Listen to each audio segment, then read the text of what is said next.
Good evening. Today, our fellow citizens, our way of life, our very freedom came under attack in a series of deliberate and deadly terrorist acts. The victims were in airplanes or in their offices, secretaries, businessmen and women, military and federal workers, moms and dads, friends and neighbors. Thousands of lives were suddenly ended by evil, despicable acts of terror. The pictures of airplanes flying into buildings, fires burning, huge structures collapsing, have filled us with disbelief, terrible sadness. A future star is what he wanted to be, but life as a digger is just what happened to be. Skipping reality, leaping for another opportunity, caught up in a war that's filled throughout with crazy tragedy. Now he's a casualty, another number queued up for the faculty, living practically but barely hacks at sea. So welcome to the journey, another chapter in his life.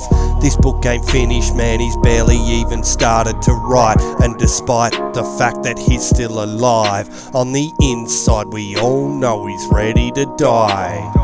So close your eyes, think of government lies. To a lonely man it's all about suicide and chasing the lie. Sadness and a quiet, unyielding anger. These acts of mass murder were intended to frighten our nation into chaos and retreat. But they have failed. Our country is strong. A great people has been moved to defend a great nation. Terrorist attacks can shake the foundations of our biggest buildings. Immediately following the first attack, I implemented our government's emergency response plans. Now he's a lucky bloody son of a bitch. He's not rich, never will be, but he's happy with it. Relax most days at his home on his own. Solitude is a place where he can find his own. And yeah, he might have a missus and kids, but it will never replace the old school life that he'll miss.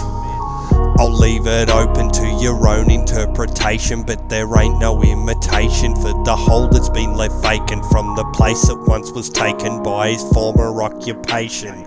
Working every day just to represent his nation. And after many a year he might crack, solid on the outside but ready to snap. The search is underway for those who are behind these evil acts. I've directed the full resources of our intelligence and law enforcement communities to find those responsible and to bring them to justice. We will make no distinction between the terrorists who committed these acts and those who harbor them. And we stand together to win the war against terrorism. Tonight I ask for your prayers for all those who grieve, for the children whose worlds have been shattered, for all whose sense of safety and security has been threatened.